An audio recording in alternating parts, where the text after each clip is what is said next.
વિદ્યાર્થી મિત્રો, ધાતુઓ અને અધાતુઓ કેવી રીતે પ્રક્રિયા કરે તે આપણે જોઈએ. તો ધોરણ 9માં આપણે શીખી ગયા છે કે તત્વની ઇલેક્ટ્રોનની રચના કેવી હોય છે. તો એમાં જોયું છે કે તત્વની જે બાહ્ય કક્ષા હોય છે એમાં ઇલેક્ટ્રોન સંપૂર્ણપણે ભરાયેલા ન હોય તો જે તે તત્વો હોય છે એ પ્રક્રિયા કરવા માટે સક્ષમ બને છે. જો કોઈ પણ ધાતુ તત્વ કે અધાતુ તત્વ હોય તો ઇલેક્ટ્રોન મેળવીને, ગુમાવીને અથવા તો ભાગીદારી કરીને પ્રક્રિયા કરવા માટે સક્ષમ બને છે. વિદ્યાર્થી મિત્રો, અહીં તમને મેગ્નેશિયમ અને ઓક્સિજનનું ઉદાહરણ આપીને સમજાવ્યું છે કે ઇલેક્ટ્રોનની આપ-લે કેવી રીતે કરવામાં આવે છે. તે મેગ્નેશિયમની બહારની કક્ષામાં 2 ઇલેક્ટ્રોન વધારાના છે અને ઓક્સિજનની બહારની કક્ષામાં 2 ઇલેક્ટ્રોન ખૂટે છે. હવે બંનેને અષ્ટક રચના પૂરી કરવી હોય તો મેગ્નેશિયમ 2 ઇલેક્ટ્રોન ગુમાવશે અને ઓક્સિજન 2 ઇલેક્ટ્રોન મેળવશે. એટલે કે ઇલેક્ટ્રોનની આપ-લે થાય છે અને પ્રક્રિયા શક્ય બને છે. અહીં તમને દર્શાવ્યું છે કે 2 તત્વો ઇલેક્ટ્રોનની ભાગીદારી કરીને કેવી રીતે બંધ બનાવે છે અને કેવી રીતે રાસાયણિક પ્રક્રિયા કરે છે. અહીં ઓક્સિજનનું ઉદાહરણ આપ્યું છે. છેલ્લી કક્ષામાં આપણે આગળ જોયું તેમ અહીં આગળ 2 ઇલેક્ટ્રોન ખૂટે છે. તો 2 તત્વો ઇલેક્ટ્રોનની ભાગીદારી કરીને આ પ્રમાણે સહસંયોજક બંધ વડે જોડાશે અને પ્રક્રિયા કરી શકશે. વિદ્યાર્થી મિત્રો, અહીં તમે જુઓ તો neon, argon, krypton, xenon, radon, helium આ બધા જે તત્વો છે એ તત્વોની ઇલેક્ટ્રોનની બાહ્ય કક્ષા જે છે એ સંપૂર્ણપણે ભરેલી છે. એટલે એ તદ્દન નિષ્ક્રિય તત્વ છે, કેમ કે ઇલેક્ટ્રોનની આપ-લે કરી શકતા નથી. આવા તત્વો પ્રક્રિયા દર્શાવતા નથી. તો વિદ્યાર્થી મિત્રો, તત્વોની આવી પ્રતિક્રિયાત્મકતાને સંપૂર્ણ ભરાયેલ સંયોજકતા કક્ષા પ્રાપ્ત કરવાની વૃત્તિ ગણીએ તો તે તત્વો પ્રક્રિયા કરવા તત્પર બને છે અને આવી પ્રતિક્રિયા સ્વરૂપે તે આયનિક અથવા તો સહસંયોજક બંધ બનાવે છે. હવે આયનીય અને સહસંયોજક બંધ બનાવવા માટે કેટલા ઇલેક્ટ્રોન છેલ્લી કક્ષામાં હોવા જોઈએ, ક્યારે ઇલેક્ટ્રોન ગુમાવાય, ક્યારે મેળવાય, એ બધી આપણને ખબર હોવી જોઈએ. ધોરણ 9માં તમે એ બધી વસ્તુ શીખી ગયા છે. આપણે ફક્ત આઉટલાઇન જોઈ લઈએ કે જે પરમાણુ કેન્દ્ર છે એની આસપાસ કક્ષાઓ આવેલી છે અને કક્ષાઓ છે કે, એલ, એમ અને એન કક્ષાઓ છે. તમને અહીં દર્શાવી છે અને આપણે ઇલેક્ટ્રોનની ગોઠવણી કેવી રીતે થાય એ સમજવું જરા તમારા માટે મુશ્કેલ બનશે, પરંતુ આપણે ફક્ત 10મા ધોરણ પૂરતું ગોઠવણી કેવી રીતે થાય યાદ રાખીએ તો પ્રથમ તમારે કક્ષામાં 2 ઇલેક્ટ્રોનની ગોઠવણી બતાવવાની, એટલે 2, 8, 8 અને 18 એ પ્રમાણે તમે ક્રમ યાદ રાખજો. આમ તો આ ક્રમ બદલાશે, પરંતુ તમારે 10મા ધોરણ પૂરતું એ ક્રમ યાદ રાખવાનો છે કે 2, 8, 8 અને 18. તમારા કોષ્ટકમાં આપેલ છે પેજ નંબર 47 ઉપર. તમે ઇલેક્ટ્રોનની ગોઠવણી એ પ્રમાણે કરી શકશો. તો કક્ષા પહેલાં પ્રથમ ભરાય કે કક્ષા ભરાય પછી ઇલેક્ટ્રોન એલમાં જશે, પછી એમમાં જશે, ત્યાર પછી એન કક્ષામાં જશે.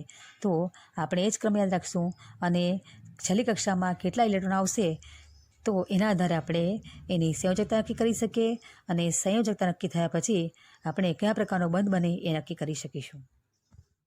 હવે આયનીય અને સહસંયોજક બંધ બનાવવા માટે કેટલા ઇલેક્ટ્રોન છેલ્લી કક્ષામાં.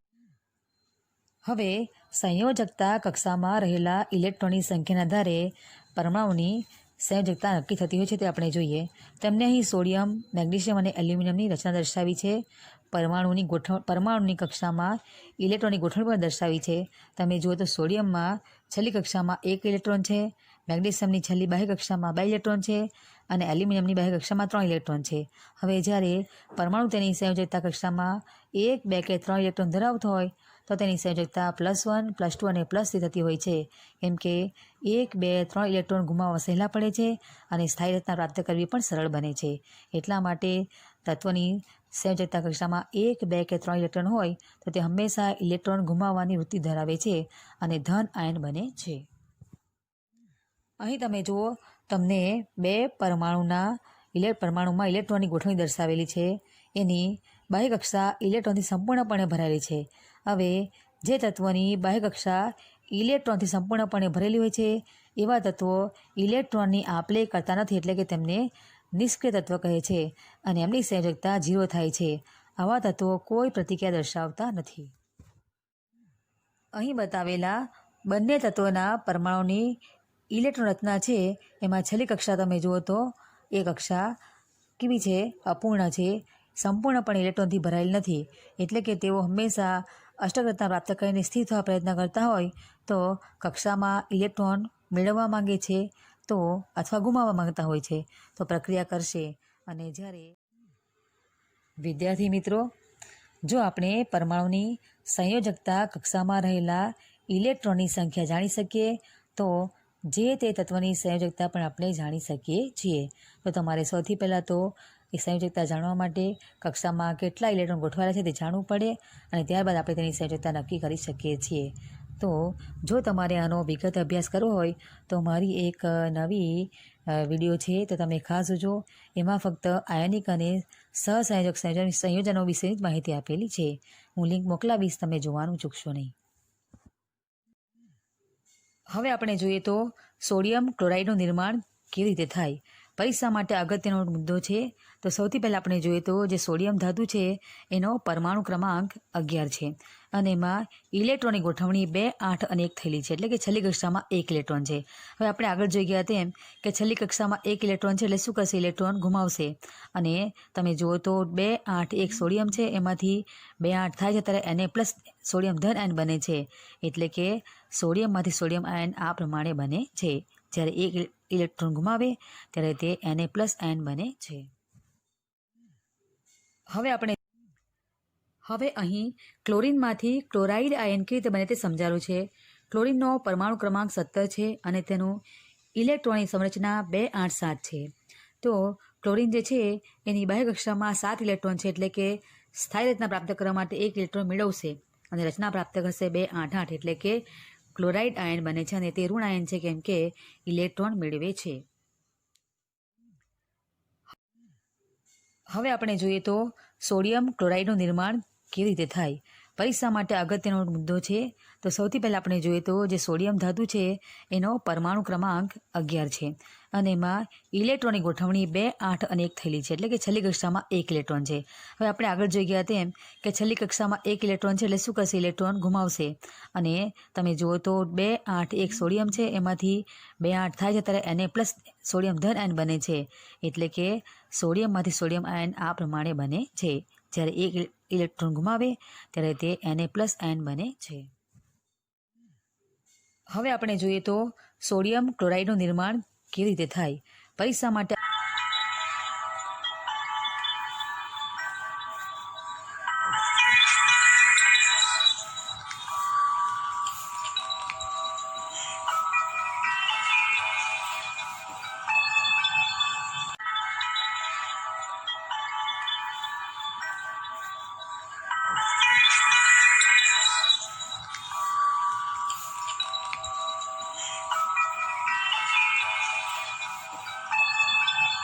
વિદ્યાર્થી મિત્રો, હવે આપણે આયનિક સંયોજનોના ગુણધર્મ જોઈએ. તો અહીં તમને 4 ગુણધર્મ સમજાવેલા છે. તમે બધા જ ગુણધર્મનો બરાબર અભ્યાસ કરજો, કેમ કે તમને કોઈ વખતે બધા ગુણધર્મ પરીક્ષામાં કારણ સ્વરૂપે પૂછી શકાય તેવા છે. તો વિદ્યાર્થી મિત્રો તૈયાર થઈ જાઓ. પહેલો ગુણધર્મ છે ભૌતિક સ્વભાવ. તો આયનીય સંયોજનો ઘન સ્વરૂપમાં અને થોડા સખત હોય છે અને તે બ્રિટલ એટલે કે બરડ હોય છે. આપણે થોડું દબાણ આપીએ તો એના તૂટીને ટુકડા થઈ જાય તેવા હોય છે અને ઘન હોવાનું કારણ એ છે કે એમાં ધન અને ઋણ આયનો વચ્ચે પ્રબળ આકર્ષણ બળથી બંધ બનેલો હોય છે અને તેને કારણે તે ઘન હોય છે. બીજો ગુણધર્મ જોઈએ તો આયનીય સંયોજનના ગલનબિંદુ અને ઉત્કલનબિંદુ ઊંચા હોય છે. તો એના માટે પણ એ જ કારણ છે કે ધન અને ઋણ આયન વચ્ચે પ્રબળ આકર્ષણ બળ હોવાને કારણે જે બંધ બને છે એ ખૂબ જ મજબૂત બંધ બને છે અને એ બંધને તોડવા માટે ઘણા પ્રમાણમાં ઉર્જા જોઈએ છે અને તેને કારણે તેમના ગલનબિંદુ અને ઉત્કલનબિંદુ ઊંચા હોય છે. ત્રીજો ગુણધર્મ દ્રાવ્યતા વિશેનો છે. વિદ્યુત સંયોજક સંયોજનો પાણીમાં દ્રાવ્ય હોય છે અને કેરોસીન અને પેટ્રોલ જેવા કાર્બનિક દ્રાવકોમાં અદ્રાવ્ય હોય છે. પાણીમાં દ્રાવ્ય હોવાનું કારણ એ છે કે આયનીય સંયોજનોનું જે બંધ છે એ બંધ વચ્ચેનું આકર્ષણ બળ પાણી ઘટાડી શકે છે અને એને કારણે તે પાણીમાં દ્રાવ્ય હોય છે. ચોથો ગુણધર્મ છે વિદ્યુતનું વહન. તો જે આયનીય સંયોજનો છે એ વિદ્યુતના વાહકો છે. દ્રાવણમાં વિદ્યુતનું વહન તેમાં રહેલા મુક્ત વીજભારિત કણોની ગતિશીલતાને કારણે હોય છે. એ આપણે પ્રકરણ નંબર 2માં જોઈ ગયા છે. હવે જો આપણે આયનીય સંયોજનો છે એનું પાણીમાં દ્રાવણો બનાવીએ તો એ દ્રાવણોમાં આયનો આવશે અને એ દ્રાવણો કેવા છે તો વીજ પ્રવાહનું વહન કરી શકે તેવા હોય છે. પરંતુ જ્યારે આ સંયોજનો ઘન અવસ્થામાં હોય ત્યારે આયની સંયોજનો વિદ્યુતનું વહન કરતા નથી, કારણ કે ઘન અવસ્થામાં આયનો મજબૂત આકર્ષણ બળથી બંધાયેલા હોવાથી ઘન અવસ્થામાં આયનોનું સ્થળાંતર શક્ય નથી. ચોથો, વિદ્યાર્થી મિત્રો, આ ખૂબ જ સુંદર વિડીયો છે. તમે આયનિક બંધ વિશે શીખવા માંગતા હો તો આ વિડીયો તમે ખૂબ ધ્યાનપૂર્વક જોજો અને જોવાની પણ ખૂબ જ મજા આવશે. તમે અહીં જુઓ તો પરમાણુની કક્ષામાં ઇલેક્ટ્રોનની ગોઠવણી દર્શાવેલી છે અને ઇલેક્ટ્રોન કેવી રીતે ગતિ કરે તે તમને સમજાવેલું છે. હવે જોઈએ તો રાસાયણિક બંધો આપણી પાસે બે પ્રકારના છે. એક છે આયનિક બંધ અને બીજો છે, તમને આમાં આયનિક બંધમાં ઉદાહરણ આપેલું છે સોડિયમ ક્લોરાઇડનું, અને બીજો બંધ છે સહસંયોજક બંધ. એને અંગ્રેજીમાં કહેવાય છે કોવેલન્ટ બોન્ડ. ઇલેક્ટ્રોનની ભાગીદારીથી જે બંધ બને તેને સહસંયોજક બંધ કહેવામાં આવે છે. હવે આપણે આયનિક બંધ કોને કહેવાય તે પણ જોઈ લઈએ કે બે વિરુદ્ધ પ્રકારના વીજભાર ધરાવતા આયનો વચ્ચે પ્રક્રિયા થાય અને જે બંધ બને તેને આયનિક બંધ કહેવામાં આવે છે. અહીં તમે જુઓ ખૂબ જ સુંદર રીતે આયનિક બંધનું જોડાણ દર્શાવ્યું છે. આ સોડિયમનો પરમાણુ છે, પહેલો જુઓ તો એની બાહ્ય કક્ષામાં એક જ ઇલેક્ટ્રોન છે. બરાબર, તમને ગતિ કરતો દેખાય છે એક જ ઇલેક્ટ્રોન, અને એ સોડિયમનો ઇલેક્ટ્રોન છે. એ ઇલેક્ટ્રોન એને ગુમાવવો પડશે. અને બાજુમાં તમે જો તો ક્લોરીનનો પરમાણુ છે, એની બાહ્ય કક્ષામાં 7 ઇલેક્ટ્રોન છે, એની પાસે એક ઇલેક્ટ્રોન ખૂટે છે. એટલે સોડિયમ પાસે એક ઇલેક્ટ્રોન લેશે અને એની અષ્ટક રચના ક્લોરીન પ્રમાણે પૂરી કરશે. સોડિયમની બાહ્ય કક્ષામાં કેટલા ઇલેક્ટ્રોન રહી ગયા? 8 ઇલેક્ટ્રોન રહી ગયા છે, અને ક્લોરીનની બાહ્ય કક્ષામાં 8 ઇલેક્ટ્રોન થઈ ગયા છે. તમે જુઓ તો આ પ્રમાણે શું થશે? ઇલેક્ટ્રોનની આપલે થશે અને સોડિયમ અને ક્લોરીન વચ્ચે જે બંધ બને છે એને કયો બંધ કહેવાશે? એને કહેવાશે આયનિક બંધ કહેવાશે. સોડિયમની પ્રથમ કક્ષામાં 2 ઇલેક્ટ્રોન છે, બીજી કક્ષામાં 8 ઇલેક્ટ્રોન્સ છે, અને છેલ્લી કક્ષામાં એક જ ઇલેક્ટ્રોન છે, કેમ કે સોડિયમનો પરમાણુ ક્રમાંક 11 છે. એટલે ઇલેક્ટ્રોનની ગોઠવણી આ પ્રમાણે થયેલી છે. એ પ્રમાણે ક્લોરીનમાં જોઈએ તો ક્લોરીનની પ્રથમ કક્ષામાં 2 ઇલેક્ટ્રોન, બીજી કક્ષામાં 8 ઇલેક્ટ્રોન, ત્રીજીમાં 7 ઇલેક્ટ્રોન છે. એટલે કે એને અષ્ટક રચના પૂરી કરવા માટે એક ઇલેક્ટ્રોન ખૂટે છે. તો એ શું કરશે? સોડિયમનો જે એક ઇલેક્ટ્રોન છે એ વધારાનો એની પાસે મેળવી લેશે. એટલે કે સોડિયમ ઇલેક્ટ્રોન ગુમાવશે અને ક્લોરીન ઇલેક્ટ્રોન મેળવશે. આ સોડિયમ ઇલેક્ટ્રોન ગુમાવે છે અને ગુમાવેલો ઇલેક્ટ્રોન કોને મળે છે? તો ઇલેક્ટ્રોન ક્લોરીનને મળશે. એટલે કે ક્લોરીન અને સોડિયમ બંનેની અષ્ટક રચના પૂરી થશે અને સોડિયમમાંથી Na+ આયન બનશે અને ક્લોરીનમાંથી ક્લોરાઇડ આયન બનશે. હવે તમે જુઓ કે ક્લોરાઇડમાં અષ્ટક રચના પૂરી થઈ છે. ક્લોરાઇડ એ સ્થાયી અણુ બની ગયો છે, ઋણભાર ધરાવશે કેમ કે એ ઇલેક્ટ્રોન મેળવે છે. હવે તમે જુઓ તો આ બંને આયનોનું નિર્માણ થયું છે. સોડિયમ એટલે Na+ અને Cl- જોડાઈને આપણી પાસે NaClનો અણુ બનેલો જણાશે આપણને. તમે જુઓ અહીં NaCl અણુનું નિર્માણ થઈ ગયું. હવે જો તમને ક્લોરીન બનાવેલું છે તો 2 ક્લોરીનના પરમાણુ છે અહીંયા, અને બંને ક્લોરીનમાં બાહ્ય કક્ષામાં 7 ઇલેક્ટ્રોન છે. એટલે કે બંનેને એક ઇલેક્ટ્રોન ખૂટે છે. તો શું કરશે? ઇલેક્ટ્રોનની ભાગીદારી કરશે અને જે બંધ બનાવશે એ કયો બંધ બનશે? એ સહસંયોજક બંધ બનશે. તમારે ફક્ત આયનિક બંધ જ શીખવાનો છે, પરંતુ તમે આ વિડીયો જોજો, આમાં ખૂબ જ સુંદર રીતે આયનિક અને સહસંયોજક બંધની બંધ કેવી રીતે બને એ તમને સમજાવેલું છે. હવે તમે જોતા રહેજો. આપણે ચર્ચા કરી છે કે ક્લોરીનમાં ઇલેક્ટ્રોનની ભાગીદારી આ પ્રમાણે થશે અને બંધ બનશે તે કયો કહેવાશે? 2 આયનો ભેગા થશે એટલે સહસંયોજક કહેવાશે. હવે તમે જુઓ કે જે ઇલેક્ટ્રોનને કારણે બંધ બને છે એ આ પ્રકારનો સહસંયોજક બંધ બનશે, કેમ કે ઇલેક્ટ્રોનની ભાગીદારીથી આ બંધ બને છે. હવે આપણે આગળ જોઈએ તો બંધનું નિર્માણ તમે જોયું છે કે પરમાણુ જે છે કક્ષામાં ગોઠવાયેલા એ આ પ્રમાણે ભાગીદારી કરશે ઇલેક્ટ્રોનની અને આ પ્રમાણે બંધનું નિર્માણ કરશે. આપણને ફક્ત આકૃતિ અને વિડીયો જોવાની પણ ગમે તેવી છે કે સુંદર રીતે ગોઠવણી બતાવેલી છે. ત્યાર પછી તમે જુઓ તો કે CO2નું બતાવેલું છે નિર્માણ કેવી થાય તે. તો કાર્બન છે એની કક્ષામાં 6 ઇલેક્ટ્રોન છે, બાહ્ય કક્ષામાં આવશે. કાર્બનનો પરમાણુ ક્રમાંક 6 એટલે બાહ્ય કક્ષામાં 4 ઇલેક્ટ્રોન થશે. તો ઇલેક્ટ્રોન ગુમાવશે, આપણે બંને કામ કરતું હોય છે. તો તમે જુઓ ઓક્સિજન છે બાજુમાં, બંને બાજુએ ઓક્સિજનનો પરમાણુ ક્રમાંક 8 છે એટલે બાહ્ય કક્ષામાં 6 ઇલેક્ટ્રોન આવશે. એ પ્રમાણે કાર્બન 2 ઇલેક્ટ્રોનની ભાગીદારી કરશે અને બંને બાજુથી તમે જુઓ તો સહસંયોજક બંધની ગોઠવણી આ પ્રમાણે થયેલી હોય છે.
વિદ્યાર્થી મિત્રો, હવે આપણે સક્રિયતા શ્રેણીમાં ટોચ ઉપર રહેલી એટલે કે ઊંચી સક્રિયતા ધરાવતી ધાતુઓનું નિષ્કર્ષણ કેવી રીતે થાય તે સમજીએ.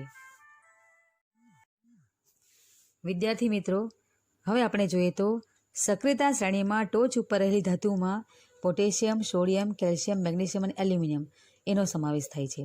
આ ધાતુઓ એટલી સક્રિય છે કે તે કુદરતમાં ક્યારેય મુક્ત રૂપે મળી આવતી નથી. જો આવી ધાતુનું સંકેતન કરવું હોય, શુદ્ધ સ્વરૂપમાં મેળવવી હોય તો આપણે એનું શું કરવું પડે છે? એનું આપણે વિદ્યુત વિભાજન કરવું પડે છે. કેમ કે આવી ધાતુના સંયોજનો કાર્બન વડે રિડક્શન કરી શકાતું નથી. અને રિડક્શન ન થવાનું કારણ એ છે કે આ ધાતુઓ કાર્બન કરતાં ઓક્સિજન પ્રત્યે વધારે આકર્ષાય છે. અને આવી ધાતુઓના નિષ્કર્ષણ માટે આપણી પાસે વિદ્યુત વિભાજનીય રિડક્શન પદ્ધતિ ઉપયોગમાં લેવામાં આવે છે. હવે આ પદ્ધતિ દ્વારા આપણે જો વિદ્યુત વિભાજન કરીએ તો શું થાય છે કે જે ધાતુઓ છે તે કેથોડ પાસે ભેગી થાય છે અને અશુદ્ધિઓ એનોડ પાસે ભેગી થાય છે અને આ રીતે આપણે શુદ્ધ ધાતુ મેળવી શકીએ છીએ. હવે આપણે એનું ઉદાહરણ જોઈશું તે એના પછીના તબક્કામાં જોઈએ. વિદ્યાર્થી આપણે પ્રયોગ જોઈએ કે વિદ્યુત વિભાજનની રિડક્શન કેવી રીતે કરવામાં આવે છે. તો સોડિયમ ક્લોરાઇડના ઉદાહરણ દ્વારા આપણે સમજીએ. પાત્રમાં સોડિયમ ક્લોરાઇડનું દ્રાવણ લીધેલું છે. તમને સૌને ખબર છે કે સોડિયમ ક્લોરાઇડના દ્રાવણમાં Na+ અને Cl- આયનો રહેલા છે. તો આ પ્રમાણે સર્કિટ જોડીને આપણે બંને ઇલેક્ટ્રોડ દ્રાવણમાં રાખેલા છે. જ્યારે આપણે બેટરીમાંથી વીજ પ્રવાહ પસાર કરીએ તો પ્રક્રિયા કઈ થાય તે જોવાની છે. વિદ્યુત વિભાજન થાય ત્યારે ધાતુઓ કેથોડ પાસે ભેગી થાય છે અને જે ક્લોરીન વાયુ છે એ એનોડ પાસે ભેગો થશે. કેમ કે આપણને ખબર છે કે વિરુદ્ધ વીજભાર વચ્ચે આકર્ષણ બળ વધારે હોય છે અને તેથી જે સોડિયમ ધાતુ છે એ ઋણભારિત વિદ્યુત ધ્રુવ પાસે ભેગી થશે. તમે આ જુઓ તો અહીં જે સોડિયમ ધાતુ છે એ કેથોડ પાસે ભેગી થશે અને એ જ પ્રમાણે જે બધા ક્લોરીનના અણુઓ છે તે બધા કઈ જગ્યાએ ભેગા થશે? તો એનોડ પાસે ભેગા થશે. કેમ કે એ ધનભારિત વિદ્યુત ધ્રુવ છે. તો આ પ્રમાણે Na+ અને Cl- આયન છૂટા પડે છે અને આપણે સોડિયમ ધાતુને શુદ્ધ રૂપે મેળવી શકીએ છીએ. હવે સક્રિયતા શ્રેણીની તળિયે રહેલી ધાતુનું નિષ્કર્ષણ કેવી રીતે થાય તે આપણે જોઈએ. વિદ્યાર્થી મિત્રો, અહીં તમે ટેસ્ટ ટ્યુબમાં સિન્નાબાર જોઈ શકો છો. એનો સરસ મજાનો ઓરેન્જ કલર છે. એ મર્ક્યુરીની કાચી ધાતુ છે. આપણે એને ટેસ્ટ ટ્યુબ વડે ગરમ કરીએ તો સૌથી પહેલાં સલ્ફાઇડ દૂર થશે અને ત્યાર પછી જે છે એ મર્ક્યુરી ઓક્સાઇડ બને છે. અને મર્ક્યુરી ઓક્સાઇડ આપણે વધારે ગરમ કરતા જઈએ તો તમે ટેસ્ટ ટ્યુબમાં જુઓ છો નીચે ઓક્સિજન વાયુ બહાર નીકળી જાય છે અને આપણને શુદ્ધ પારો મળશે. તમે જુઓ તો મર્ક્યુરી કેવી રીતે મળે છે આપણને ટેસ્ટ ટ્યુબમાં. અહીંયા S2ના પરપોટા દેખાય છે O2ના અને ટેસ્ટ ટ્યુબમાં જોયું તમે ગરમ કરી છે ત્યાં આગળ તો તમને પારાનું ડ્રોપ્સ પડતા દેખાશે અને આપણે આ પ્રમાણે પારો મેળવી શકીએ છીએ. એટલે કે મર્ક્યુરી મેળવી શકીએ છીએ. વિદ્યાર્થી મિત્રો, સક્રિયતા શ્રેણીના તળિયામાં રહેલી ધાતુઓ છે સિલ્વર એટલે કે ચાંદી, સોનું, પ્લેટિનમ, કોપર અને મર્ક્યુરી. આ ધાતુઓ હંમેશા મુક્ત અવસ્થામાં મળે છે. કોપર અને સિલ્વર તેમની સલ્ફાઇડ અથવા ઓક્સાઇડના સ્વરૂપે જોવા મળે છે અને બીજું છે મર્ક્યુરી જે સિન્નાબાર એટલે કે સલ્ફાઇડના સંયોજન રૂપે જોવા મળે છે. હવે આપણે ધાતુઓના જે ઓક્સાઇડ છે આપણે તેને માત્ર ગરમ કરીએ તો પણ એનું રિડક્શન થઈને આપણને શુદ્ધ ધાતુ મળે છે અને એનું ઉદાહરણ આપણે જોવાના છે કે સિન્નાબાર એટલે કે મર્ક્યુરીની કાચી ધાતુ છે. એમાં સલ્ફાઇડ સંયોજાયેલો છે. આપણે એને હવામાં ગરમ કરીએ તો એમાંથી સૌથી પહેલાં સલ્ફર દૂર થાય છે અને મર્ક્યુરી ઓક્સાઇડ બને છે અને જે મર્ક્યુરી ઓક્સાઇડ બને છે તેને આપણે ગરમ કરીએ તો એમાંથી આપણને મર્ક્યુરી મળે છે. ચાલો આપણે આ પ્રયોગ જોઈએ. વિદ્યાર્થી મિત્રો, સક્રિયતા શ્રેણીના તળિયામાં રહેલી ધાતુ. હવે આપણે જોઈએ તો કોઈ ધાતુ મુક્ત અવસ્થામાં મળે છે અને કોઈ ધાતુ સંયોજન સ્વરૂપે મળે છે. તો આપણે જોઈએ તો જે ધાતુની સક્રિયતા નીચી છે એ ધાતુ આપણને મુક્ત અવસ્થામાં મળે છે. એટલે કે તેમાં ફક્ત સલ્ફર અથવા તો ઓક્સિજન જોડાયેલો હોય છે અથવા તેના સંયોજનો હોય છે એમ કહીએ તો ચાલે. અને કેટલીક ધાતુ જે સક્રિય છે, વધુ સક્રિય છે, એ ધાતુ હંમેશા આપણને સંયોજન સ્વરૂપે જોવા મળે છે અને એ ધાતુ કયા પ્રકારનું સંયોજન બનાવે છે એ આધારે તેનું નિષ્કર્ષણ કરવામાં આવે છે. હવે આપણે ધાતુઓ મુખ્યત્વે સંયોજન સ્વરૂપે જમીનમાંથી મળી આવે છે અને તે સંયોજનો મુખ્યત્વે ઓક્સાઇડ, કાર્બોનેટ અથવા તો સલ્ફાઇડ સ્વરૂપમાં હોય છે અને એ પ્રમાણે તેને જે પ્રકારનું સંયોજન હોય એ પ્રમાણે અશુદ્ધિ દૂર કરવાની પ્રક્રિયાનો ઉપયોગ કરવામાં આવે છે. હવે આપણે જોઈએ તો સક્રિયતા શ્રેણીમાં ટોચ પર જે ધાતુ રહેલી છે તે વધુ સક્રિય છે અને તેમનું નિષ્કર્ષણ કરવા માટે વિદ્યુતકીય વિલક્ષણની પ્રક્રિયા વપરાય છે. અને એમાં ધાતુઓ કઈ કઈ છે તે જોઈએ તો સોડિયમ, પોટેશિયમ, મેગ્નેશિયમ, કેલ્શિયમ આ બધી ધાતુઓ જે છે એનું વિદ્યુત વિભાજન કરવામાં આવે છે અને તે શુદ્ધ સ્વરૂપમાં મેળવવામાં આવે છે. બાજુમાં તમને આકૃતિ આપેલી છે તો તમે જુઓ. હવે મધ્યમ સક્રિયતા ધરાવતી ધાતુ વિશે જોઈએ તો આ ધાતુમાં Fe એટલે કે લોખંડ, ઝીંક, સીસુ અને કોપરનો સમાવેશ થાય છે. આ ધાતુ કુદરતમાં મોટેભાગે કાર્બોનેટ અને સલ્ફાઇડ સ્વરૂપે મળીએ છે. હવે આ ધાતુને જોઈએ તો સલ્ફાઇડ અથવા કાર્બોનેટમાંથી તેના ઓક્સાઇડ મેળવવા વધુ સરળ હોય છે. તેથી રિડક્શન કરતાં પહેલાં સલ્ફાઇડ કે કાર્બોનેટ સ્વરૂપે ધરાવતા ધાતુને આપણે ઓક્સાઇડ સ્વરૂપમાં ફેરવીએ છીએ અને ત્યાર પછી આપણે એનું શુદ્ધિકરણ કરીએ છીએ. હવે વિદ્યાર્થી મિત્રો તમને પહેલાં સમજાવી દઉં કે સક્રિયતા શ્રેણીની મધ્યમાં રહેલી ધાતુનું નિષ્કર્ષણ કેવી રીતે કરવામાં આવે. તમને જો આ પ્રશ્ન પૂછાય તો હવે પછી જે આ વાત આપણે સમજવાના છે એ તમારે સંપૂર્ણ તેનું વર્ણન કરવું પડશે. ચાલો હવે આપણી વાત આગળ ચલાવીએ તો સક્રિયતા શ્રેણીની મધ્યમાં જે ધાતુઓ રહેલી છે તેનું બે રીતે આપણે શુદ્ધિકરણ નિષ્કર્ષણ કરી શકીએ છીએ. અને પહેલી રીત છે કેલ્સિનેશન અને બીજી રીત છે ભુંજન. આ બંને રીત આપણે વિસ્તારપૂર્વક સમજીએ. હવે આપણે જોઈએ તો સક્રિયતા શ્રેણીની મધ્યમાં રહેલી ધાતુનું નિષ્કર્ષણ કેવી રીતે કરવામાં આવે. વિદ્યાર્થી મિત્રો તમને ક્વેશ્ચન આ પ્રકારે પૂછાઈ શકે કે સક્રિયતા શ્રેણીની મધ્યમાં રહેલી ધાતુનું નિષ્કર્ષણ સમજાવો તો તમારે આપણે જે વર્ણન સમજવાના છે એનું વર્ણન કરવાનું રહેશે. હવે આપણે જોઈએ તો સક્રિયતા શ્રેણીની મધ્યમાં લોખંડ, ઝીંક, સીસુ અને કોપર આ ધાતુઓ રહેલી છે. આ ધાતુ સામાન્ય રીતે કુદરતમાં સલ્ફાઇડ અથવા તો કાર્બોનેટ સ્વરૂપમાં મળે છે. હવે આપણે એ જોઈએ કે ધાતુને તેના સલ્ફાઇડ અથવા તો કાર્બોનેટ સ્વરૂપમાંથી મેળવવાની હોય એના કરતાં ઓક્સાઇડમાંથી મેળવવી વધારે સરળ બને છે. તેથી તેને શુદ્ધિકરણ કરવું હોય તો સૌથી પહેલાં ધાતુના સલ્ફાઇડ કે ધાતુના જે કાર્બોનેટ છે આ સંયોજનનું પહેલાં ધાતુના ઓક્સાઇડમાં રૂપાંતર કરવામાં આવે છે અને ત્યાર પછી તેનું રિડક્શન કરવામાં આવે છે અને તેથી આપણે સરળતાથી તેનું શુદ્ધિકરણ કરી શકીએ છીએ. હવે આપણે જોઈએ તો સક્રિયતા શ્રેણીની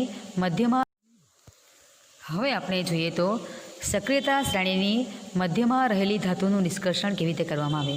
વિદ્યાર્થી મિત્રો તમને ક્વેશ્ચન આ પ્રકારે પૂછાઈ શકે કે સક્રિયતા શ્રેણીની મધ્યમાં રહેલી ધાતુનું નિષ્કર્ષણ સમજાવો તો તમારે આપણે જે વર્ણન સમજવાના છે એનું વર્ણન કરવાનું રહેશે. હવે આપણે જોઈએ તો સક્રિયતા શ્રેણીની મધ્યમાં લોખંડ, ઝીંક, સીસુ અને કોપર આ ધાતુઓ રહેલી છે. આ ધાતુ સામાન્ય રીતે કુદરતમાં સલ્ફાઇડ અથવા તો કાર્બોનેટ સ્વરૂપમાં મળે છે. હવે આપણે એ જોઈએ કે ધાતુને તેના સલ્ફાઇડ અથવા તો કાર્બોનેટ સ્વરૂપમાંથી મેળવવાની હોય એના કરતાં ઓક્સાઇડમાંથી મેળવવી વધારે સરળ બને છે. તેથી તેને શુદ્ધિકરણ કરવું હોય તો સૌથી પહેલાં ધાતુના સલ્ફાઇડ કે ધાતુના જે કાર્બોનેટ છે આ સંયોજનનું પહેલાં ધાતુના. હવે વધારાની માહિતી જોઈએ તો એ કેલ્સિનેશન કરવા માટે કેવા પ્રકારનો ટાવર હોય છે. તો આ પ્રકારની ક્લીન ભઠ્ઠી હોય છે અને એમાં કાર્બોનેટયુક્ત કાચી ધાતુનો પાવડર નાખવામાં આવે છે અને તેમાં પ્રક્રિયા કરીને આપણે એને ઓક્સાઇડ સ્વરૂપમાં ફેરવીએ છીએ. તમારે આની પરીક્ષાનો મુદ્દો બનાવવાનો નથી, ફક્ત તમે કેલ્સિનેશન કઈ ભઠ્ઠીમાં કરવા માટે તમે જોઈ લો. આ તમને બીજી કોઈ જગ્યાએ જોવા મળશે. હવે આપણે ભુંજન પ્રક્રિયા કોને કહેવાય તે જોઈએ. તો જે ધાતુ સલ્ફાઇડયુક્ત કાચી ધાતુ છે એને વધુ માત્રામાં હવાની હાજરીમાં આપણે સખત ગરમ કરીએ તો તે ધાતુના ઓક્સાઇડમાં ફેરવાય છે અને આ પદ્ધતિને આપણે ભુંજન કહીએ છીએ. તો ભુંજન દ્વારા આપણે સલ્ફર દૂર કરીએ છીએ અને ધાતુનો ઓક્સાઇડ મેળવીએ છીએ. ધાતુનો ઓક્સાઇડ મળે ત્યાર પછી તેનો આપણે જે પ્રકારની અશુદ્ધિ હોય તે પ્રકારે તેનું વિશુદ્ધિકરણ કરીએ છીએ. અહીં જુઓ તો આ પ્રમાણે ભુંજન પ્રક્રિયા કરવામાં આવે છે. આટલા ખૂબ જ ઊંચા તાપમાને ધાતુના ઓક્સાઇડ બને છે. સલ્ફર દૂર કરવા માટે આટલું ઊંચું તાપમાન જરૂરી છે. વિદ્યાર્થી મિત્રો આપણે કેલ્સિનેશનની પ્રક્રિયા એક ઉદાહરણ દ્વારા સમજીએ. અહીં તમને ઝીંક કાર્બોનેટ એટલે કે ZnCO3 સોલિડ સ્વરૂપમાં આપેલો છે. આપણે એને મર્યાદિત હવાની હાજરીમાં ગરમ કરીએ તો અને સખત ગરમ કરવાનું છે તો આપણને શું મળશે? CO2 વાયુ દૂર થશે અને ઝીંકનો ઓક્સાઇડ મળશે. ZnO એટલે ઝીંકનો ઓક્સાઇડ છે અને CO2 એટલે કાર્બન ડાયોક્સાઇડ વાયુ છે. હવે જે ધાતુનો ઓક્સાઇડ ZnO જે મળે છે આપણે એનું કાર્બન વડે રિડક્શન કરીએ તો આપણને ઝીંક ધાતુ ઘન સ્વરૂપમાં મળે છે અને CO2 વાયુ દૂર થાય છે. હવે આપણે ભુંજન કોને કહેવાય તે જોઈએ. સલ્ફાઇડ યુક્ત કાચી ધાતુ હોય તેનું ભુંજન કરવામાં આવે છે. તો સલ્ફાઇડ યુક્ત કાચી ધાતુને વધુ માત્રામાં જો ધ્યાન રાખજો કેલ્સિનેશન કરીએ તો આપણે મર્યાદિત માત્રાની હવા લઈએ છીએ. જ્યારે સલ્ફાઇડ યુક્ત કાચી ધાતુનો આપણે વધુ માત્રાની હવાની હાજરીમાં ગરમ કરીએ તે પણ પાછું સખત ગરમ કરીએ તો તેમાંથી ધાતુના ઓક્સાઇડ મળે છે આપણને. અને ઓક્સાઇડમાં ફેરવા ગયા પછી તમને ખબર છે કે આપણે એનું કોક વડે રિડક્શન કરીએ તો આપણને ઝીંક ધાતુ મળે છે. તો તમે કેલ્સિનેશન અને ભુંજન એ બંને પ્રક્રિયા સમીકરણ સહિત વ્યવસ્થિત યાદ રાખજો.